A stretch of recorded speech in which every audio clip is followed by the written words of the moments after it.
Hey everybody, this is attorney Kenneth Stevens from the law firm Stevens PLLC, and today I want to talk to you all about defenses to bond claims, specifically payment bond claims. So let me paint the landscape for you, and I'm sure a lot of you are familiar with it, but let's say, for example, you're a general contractor, you're working on a public job, you had to get the job bonded per the government code, and you got a bunch of subcontractors that you're using on the job, and one or more of those subcontractors doesn't get paid, so they turn around and they file claims against your bond. And the thought process in this situation is normally that the bonding company or the surety is going to pressure you as the subcontractor, pressure you as the general contractor to go ahead and make these payments. And so the question becomes, how do you defend against these claims? Because these subcontractors, they're using the surety or using the bonding company and their claim as leverage against you, right? So the answer is you got a couple of different defenses. You actually have a lot of defenses, but I like to kind of categorize them as like substantive and technical defenses. So on the substantive side of things, you can look at the reasons you aren't paying the subcontractor, and you can raise those as defenses to the bonding company to prevent them from paying the subcontractor. So what do I mean by that? Well, we look at, for example, a situation where maybe the subcontractor hasn't paid their subcontractor or their supplier, and so you're withholding the money for that reason. If you have documentation of that, that could be a defense to non-payment.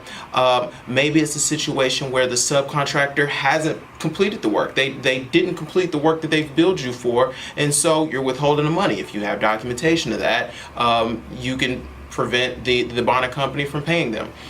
Maybe it's a situation where the work that they performed is defective, and you're going to have somebody correct that work. That again is a substantive reason why you shouldn't pay the subcontractor, and why the bonding company shouldn't go around you and pay that subcontractor. So there's a number of different reasons. I mean, that's only 3 of them, but there's just a number of different things why, a number of different reasons why you wouldn't pay a subcontractor, and that you can try to use those as defenses to the bonding company to say, hey, don't pay these guys.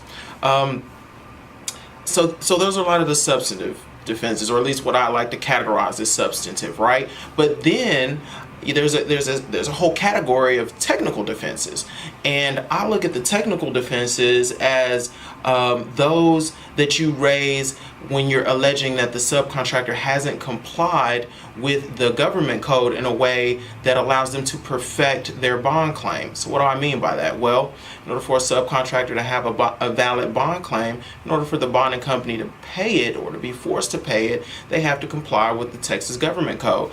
And the government code requires that certain notices are sent to the bonding company. If you're a subcontractor, if you don't have direct line of contract with the general contractor, you have to send the general contractor notice of the bond claim as well. And so those notices have to have specific information in them. So lack of that information, for example, or the lack of sending notice by the deadline, all of those things as it relates to the code and compliance with the actual notices and filing of the claim itself are going to be considered technical defenses that you can raise to the bonding company. And I've done it on multiple occasions.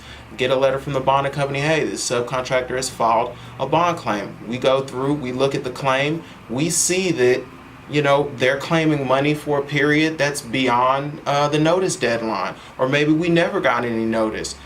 Maybe there's no written contract, and so they can't get any retainage because they never sent a notice of contract with retainage. There's a number of technical defects that you can raise, and that will prevent the bonding company, or at least should prevent the bonding company from paying out these claims. So again, you got a lot of substantive defenses, you got some technical defenses. In a nutshell, if a subcontractor files a bond claim, you shouldn't panic. You shouldn't feel muscled to hurry up and pay that claim. Investigate it. If it has teeth, if it has merit, if it's valid, then yeah, do right and pay your subcontractors. However, if the subcontractor is trying to strong arm you, don't feel like you automatically have to pay it. There are defenses at your disposal.